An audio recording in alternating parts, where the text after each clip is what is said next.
30 de enero de 2023. Muy buenos días con todos. Buen inicio de semana. Bienvenidos a Contacto Directo. Nuestros invitados de hoy son Diego Ordóñez, secretario nacional de Seguridad Pública y del Estado. La minería ilegal que arrasa a diario y la cada vez más evidente infiltración del narcotráfico en la fuerza pública. Lo vamos a tratar. También nos acompañará César Montúfar, acusador particular de Jorge Glass en el caso Odebrecht. En la cárcel, cumpliendo sus penas, el rostro más visible, Carlos Pareja Yanuseli.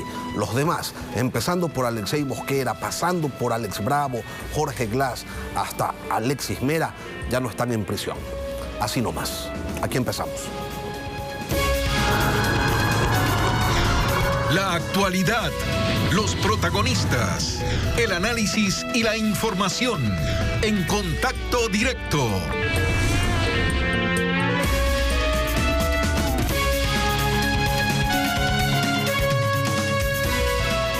El Consejo de Seguridad Pública del Estado declaró a la minería ilegal como una amenaza para la seguridad del Estado. Detrás de esta actividad se esconden otros delitos como el lavado de activos, el tráfico de armas, el narcotráfico y uno del que no se habla tanto pero que es quizás el más importante, el ecocidio.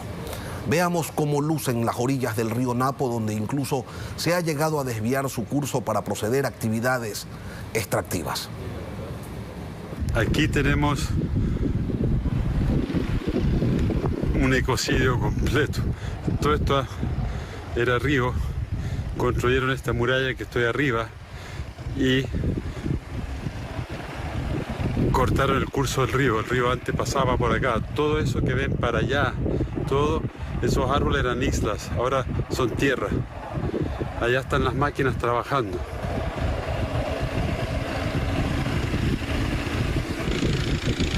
Todo esto era río. Lo destruyeron completo.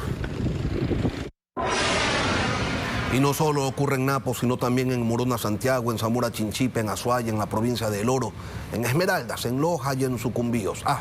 Y en Imbabura también, donde en la parroquia Buenos Aires encontramos nuevamente actividad minera ilegal. Hoy nos acompaña Diego Ordóñez, secretario nacional de Seguridad Pública y del Estado. Buenos días, Diego. Bienvenido a Contacto Directo. Lenin, buenos días. Diego, ¿qué es lo que cambia con esta declaratoria de amenaza para la seguridad del Estado? ¿Qué es lo que esta declaratoria avala ejecutar y que antes no se podía? Primero, volver visible el problema. Primero, elevar el nivel de esta amenaza no solo como un problema que tenga que ver con acciones de policía, sino que involucra varios factores. Usted acaba de mencionar uno de ellos, la afectación criminal al medio ambiente, que es un atentado contra el territorio ecuatoriano, y otros comportamientos que son que están ligados al narcotráfico, al crimen organizado, lavado de activos, y algo que tampoco se menciona, que parece ser que no importa a aquellos dirigentes sociales que creen que el problema está en la minería legal, la precarización laboral. Quienes trabajan en estas actividades lo hacen en condiciones infrahumanas, que no respetan condiciones mínimas de seguridad laboral. Bueno, todos estos factores requieren de una atención emergente, urgente, integral del Estado ecuatoriano en todas las facetas.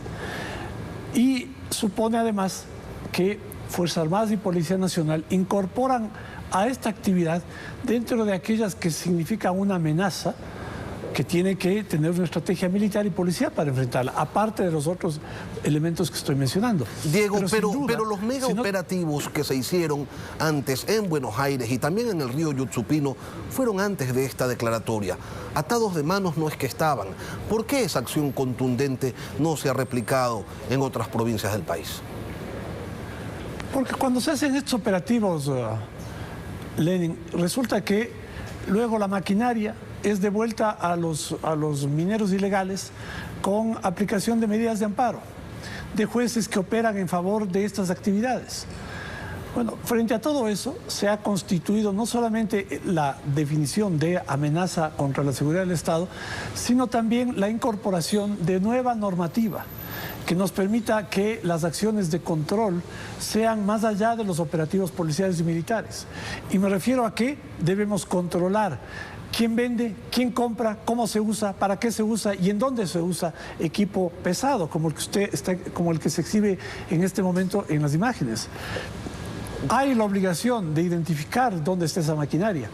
Necesitamos saber quién la compra, para qué la compra, con qué dinero compra. Tiene que justificar el ingreso.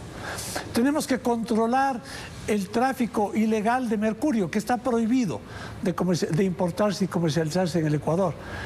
Entonces, una serie de componentes que van más allá de las acciones de control, que son fundamentales, Aquellas acciones que tienen que realizar en este momento, a partir de esta declaración, en otro enfoque, Fuerza Más y Policía Nacional, en conjunto o individualmente, depende de las circunstancias, para evitar que esta actividad se mantenga y crezca.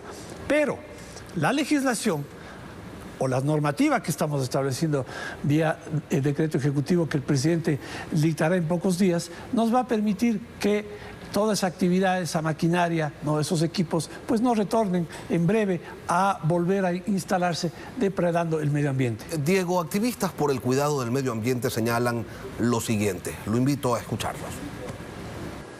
Es toda una operación minera ilegal de 1.5 millones de dólares, están armados, incluso cuando están las personas que trabajan con nosotros monitoreando los espacios, nos muestran las armas, han disparado a la gente, todos se echan la mano. El Arcom se echa la mano al Ministerio del Ambiente, el Ministerio del Ambiente le dice a la policía que está inoperante, la policía dice que ellos no pueden hacer y que les pasa a los militares. Entonces es una inoperatividad a los niveles más altos del Estado. Son maquinarias grandes.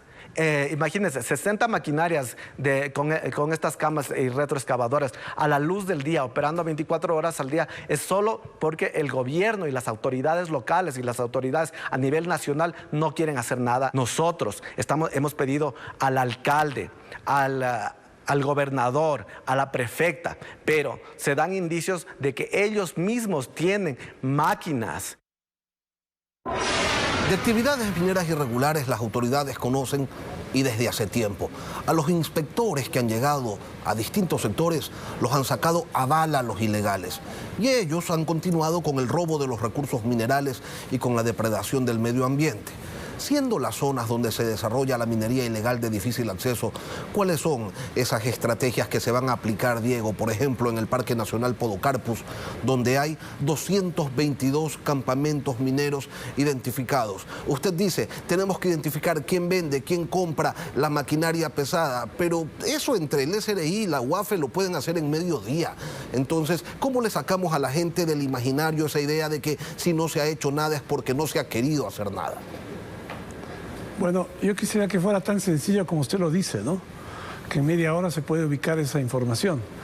Es información que no está registrada, porque no existen esos registros, Lenny. Lo que estamos estableciendo son esos registros y la obligatoriedad de quienes venden y quienes compran de hacerlo.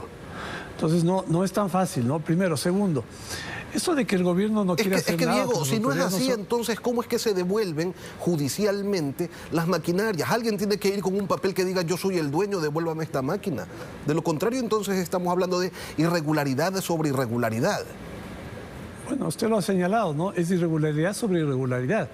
Y usted añade un elemento adicional a la complejidad de manejar todos estos temas.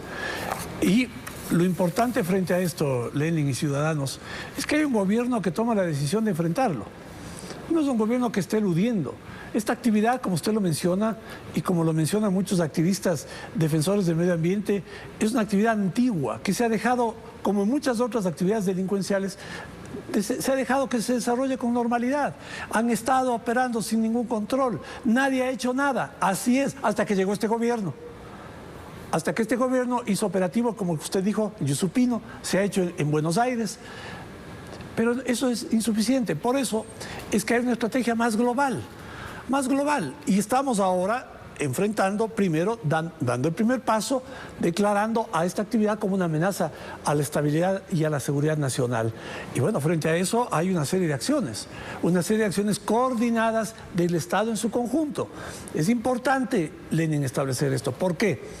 Porque esta actividad antigua ¿no?, que se ha florecido bajo no sé qué tipo de acuerdo o tolerancia de autoridades nacionales y locales, bueno, llegó el momento en que debemos enfrentarlo con la fuerza, primero, de una decisión política irreductible y segundo, con acciones concretas que incluyen, sin duda, las acciones militares, las acciones policiales, pero una serie de controles que nos permitan poner, valga la redundancia, bajo control a aquellos operadores que han incursionado en esta actividad ilegal, desde que intentan empezar la actividad con la maquinaria hasta que intenten comercializar el mineral.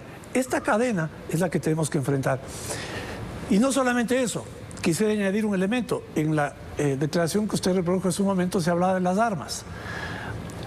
El 18 de enero se hizo un mega operativo en el país de 7 provincias, 38 allanamientos para incautar armas que terminan en narcotráfico y terminan en minería ilegal. Bueno, es una operación global. Trato de señalar con esto, Lenin, que no es una visión parcial. La estrategia de seguridad del Ecuador, la estrategia de seguridad del presidente Lasso es una estrategia global. Claro, y hay que tener en claro además elementos. Que no se trata de 2 mineros que están allí con una lavacar en el río tratando de sacar unas pepitas de oro. Son estructuras mafiosas que en muchos casos están auspiciadas por dinero del narcotráfico, donde intervienen hombres armados y maquinaria gigantesca como la que hemos podido ver en imágenes. Ahora, Diego, ¿cómo va a lidiar el gobierno con las guardias indígenas y comunitarias que ya han señalado a través de varios de sus dirigentes que no van a permitir que se continúen desarrollando actividades extractivas dentro de sus territorios?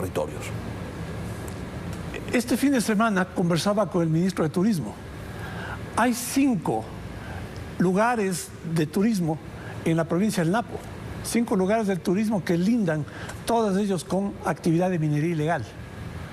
Parece ser que esto no es de interés de los dirigentes indígenas. Parece ser que lo que interesa a los dirigentes indígenas es impedir que el Ecuador tenga inversión en minería legal, en aquella que debe cumplir estándares ambientales, tributarios, laborales. Parece ser que lo que se ve en las imágenes de aquella minería criminal, ¿no?, que afecta al territorio, afecta, como acabo de señalar, emprendimientos de turismo, bueno, parece que eso no importa. Y frente a eso se ha dicho que defenderán con guardias indígenas, ¿no?, o impidiendo que Fuerzas Armadas y Policía Nacional puedan tener acceso o actividad en esos territorios. Esto también, Lenin, ha sido ya analizado por el Consejo de Seguridad Pública.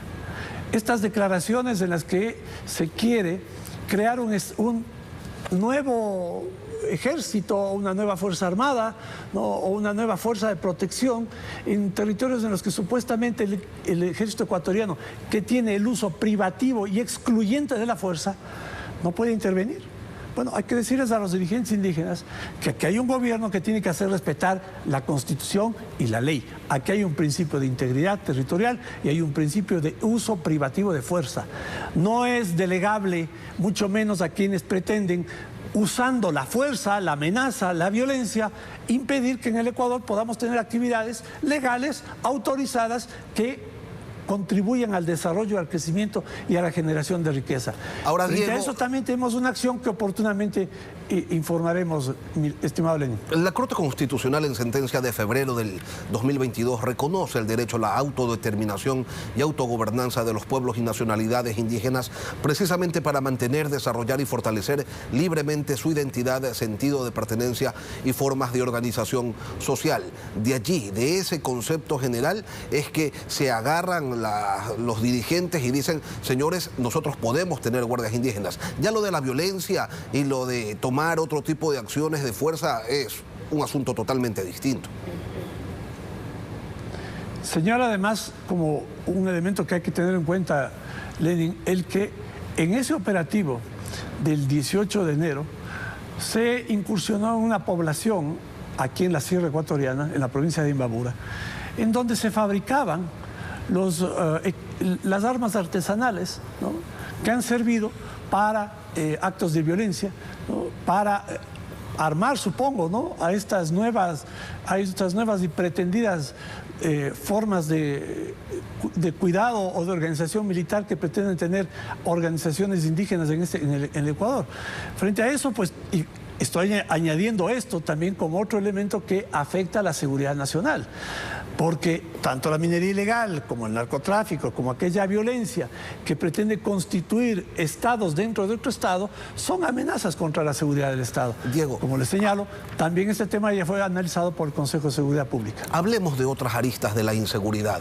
Reportes policiales señalan que la Fuerza Naval está infiltrada por las organizaciones narcodelictivas mexicanas. En un enfrentamiento de las últimas horas están involucrados policías en servicio activo y pasivo. ¿Qué acciones va a tomar el gobierno para depurar las filas de la fuerza pública, tomando en cuenta que han sido advertidos desde hace meses y vamos, que sigue pues la infiltración allí? Bueno, la infiltración es un problema que no se va a poder solucionar en el corto plazo, ¿no? Supone además establecer mecanismos internos de depuración que existen, por eso están denunciados. Por eso están enjuiciados, por eso están fuera de la institución en el caso de Fuerzas Armadas. Lamentablemente, en el caso de la Policía Nacional, hay una normativa creada durante el correísmo que impide pues, que se puedan tomar acciones disciplinarias rápidas y eficaces. Y hay que casi seguir un procedimiento de 40, 45, 50 días para ver si finalmente se puede sacar de la policía a un oficial que esté involucrado en narcotráfico. Hay oficiales que han sido encontrados en patrulleros llevando droga, ¿no?, que todavía están en servicio activo porque no se los puede remover por la aplicación de la ley. Todo eso tiene que modificarse. Hay en camino un proyecto de reformas al código que regula a las entidades de servicio público, de fuerza pública, para que se modifique el sistema disciplinario interno. En relación a este tema, Diego, también es muy importante, sí, dígame. Lenny, perdón, hay que precisar exactamente la información. Respecto a la información que publicó un medio de comunicación, en el sentido de que hay informes de inteligencia hablando de una infiltración y además la contratación de miembros de Fuerza Armada para narcotráfico. Bueno, no existe ese informe en realidad. Yo hago un seguimiento muy cercano de cuál es el análisis que hace inteligencia policial, inteligencia militar e investigación policial respecto a los temas. Lo que se menciona es una acumulación de casos, No es que de pronto surgió un grupo de miembros de Fuerza Armada que están al servicio del narcotráfico. Es una acumulación de casos que se han ido dando, ¿no?, y que se presentan como que si fuesen todos que se han producido en un momento específico hace poco. Diego, a propósito de este tema... No quiere decir esto que no hay necesidad de controlar, y de hecho se hace la posible infiltración del narcotráfico en Fuerzas Armadas y Policía Nacional. Y sobre este tema, Diego, el asambleísta Fernando Villavicencio les ha hecho un llamado a lo siguiente. Escuchémoslo. Yo por eso digo, si me hubiesen hecho caso, otro gallo cantaría: limpie todo el sector público, presidente, libérese de los correístas y morenistas, y ojo, limpie a una buena parte de la cúpula policial y de las Fuerzas Armadas. ¿Cómo toman ustedes como gobierno ese llamado del legislador Villavicencio? Él no habla de tropa, él no habla de oficiales normales, él habla de las cúpulas. Lenín, a veces los asambleístas se acostumbran a ser muy ligeros en sus expresiones, ¿no? Primero, aquello de que hay que limpiar la administración pública del correísmo, ¿no? Mire, en varias oportunidades, aquí me ha dicho eso, no es la primera vez que escucho, le he pedido que me presente una lista y nunca la presentan. Obviamente el gobierno no puede hacer una limpieza, si de eso se trata, usando las expresiones del asambleísta Villavicencio, para sacar a todas las personas que ingresaron al servicio público durante los últimos 15 años. Esa sería una aberración, no tendría sentido. Ahora, si eventualmente hay alguna persona que ha prestado sus servicios durante el correísmo, pues eso, yo personalmente le digo, sabiendo como el Ecuador sabe cuál es mi posición política frente al correísmo, no lo inhabilita para prestar servicio público. Primero. Segundo, el que esté un correísta supuestamente, ¿no?, al tenor de este medidor que tienen muchos que plantean esta tesis, no necesariamente pues hay un acto de corrupción. Entonces, me parece que hay que tener cuidado, ¿no? Lo primero y lo segundo, yo sí creo que respecto a Fuerzas Armadas y la Policía Nacional y a la cúpula del mando policial militar hay que tener mucho respeto y mucho cuidado. Yo trabajo con ellos, conozco, veo, soy testigo de su compromiso con los altos intereses que tiene este país y sobre todo con la convicción del gobierno de perseguir el crimen organizado y cómo se han ido articulando y cómo se han ido alineando y trabajando y construyendo una estrategia en la que ellos son actores. Yo creo que esto es muy, muy riesgoso, como decirlo de la manera, yo diría, y con el debido respeto a la asambleísta Villavicencio, tan ligera, ¿no?, que siembra dudas de una entidad en la cual tenemos nosotros confianza como institución y como mando. Diego Ordóñez, secretario nacional de Seguridad, gracias por acompañarnos hoy aquí en Contacto Directo. Luego de la pausa volvemos con César Montúfar, acusador particular de Jorge Glass en el caso Odebrecht. El ex vicepresidente logró unificar sus penas y así paga 2 por 1. Ya regresamos. En la última semana el país ha visto cómo algunos sentenciados por corrupción recuperan su libertad. En medio del tráfago de la consulta popular y las elecciones seccionales, todo pasa, todo rueda, todo se confunde. Y sin embargo hay preguntas que quedan en el aire y que nadie responde. Por el contrario, se levantan criterios legalistas a favor de los reos, pero ni un solo legalismo a favor de la recuperación de lo robado o del estricto cumplimiento de la sentencia. Vamos a hablar esta mañana sobre estos hechos coincidentes en el país donde las coincidencias no existen. ¿Con quién? Con César Montúfar, ex asambleísta y acusador particular de Jorge Glass en el caso Odebrecht. Buenos días, César, bienvenido a Contacto Directo. Muy buenos días, Lenin. Un gusto conversar contigo en esta mañana. Los últimos han sido días buenos para la corrupción. Sin importar que las sentencias no se hayan cumplido, y no me refiero a los tiempos de prisión, sino a los otros elementos que constan en los dictámenes judiciales, los condenados salen libres y piden incluso la unificación de las penas, como el ex vicepresidente Jorge Glass. ¿Cómo debemos asumir los ecuatorianos este baldazo?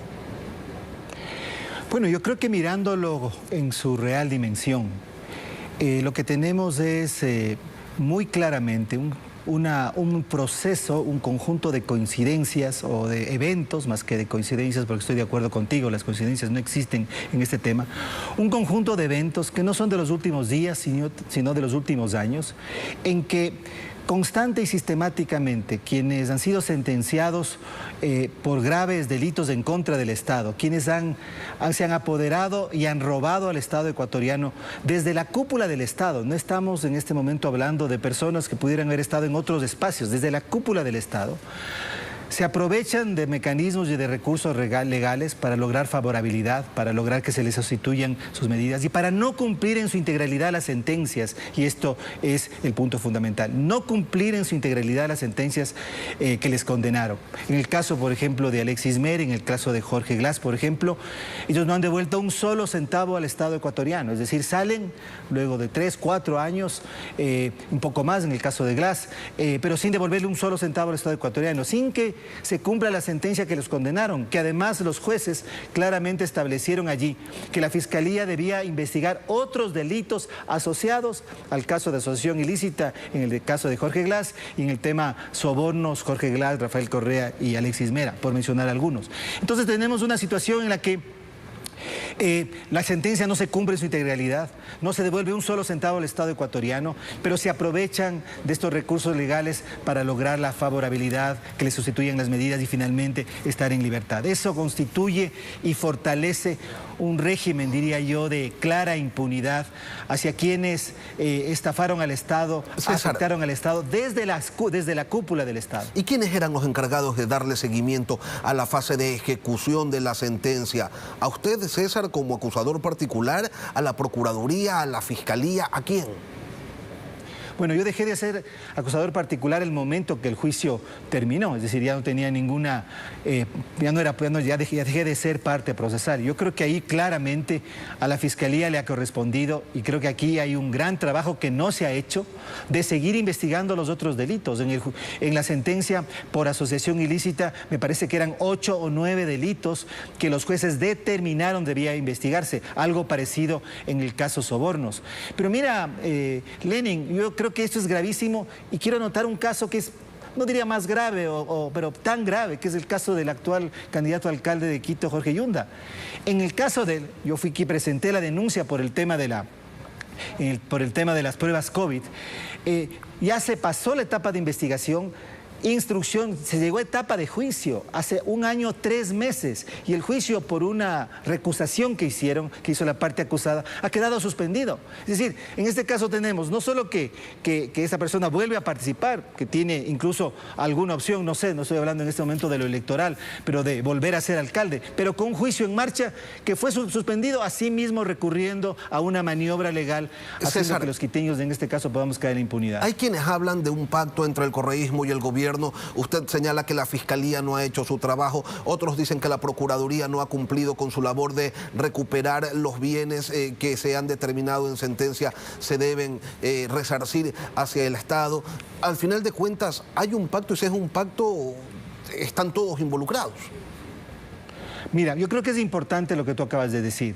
La Fiscalía, me parece, con claridad, puedo decirlo con absoluta claridad, no ha continuado con las investigaciones que debía investigar. La Procuraduría no ha hecho, o ha hecho muy poco para recuperar, porque es a la institución que le corresponde recuperar el dinero que fue robado al pueblo ecuatoriano. El sistema de justicia está trabajando claramente para darles oportunidades, para sustituirles las penas, para generar esas situaciones en las que salen en plena libertad y obtienen además otras ventajas. Estos 3 elementos son del Estado, 3 instituciones del Estado trabajando en una misma dirección. Me parece a mí que nos podrían dar a entender de que puede ser que estamos hablando de procesos judiciales, pero que el resultado es claramente político. Y el resultado político es que quienes desde la cúpula del Estado ecuatoriano organizaron un sistema de delincuencia organizada estatal, de corrupción institucionalizada, hoy están en la impunidad. Y que además de esa impunidad sigue, por eso mencionaba el caso de Yunda y así podríamos mencionar otros casos. Entonces, puede ser que estemos hablando de temas judiciales, pero el resultado es claramente político. Y el resultado político es la impunidad hacia quienes obraron en contra del Estado desde la cúpula del propio Estado. Bueno, se podría decir que el crimen no paga, o para ser más específicos, que la corrupción en el Ecuador no paga. César Montúfar, acusador particular de Jorge Glass en el caso de Brecht. Gracias, César, por acompañarnos estos breves minutos. Muchas gracias, aquí en Contacto Directo. Aquí terminamos Contacto Directo, pero las noticias continúan en Televistazo, en la comunidad. Que tengan todos un buen día.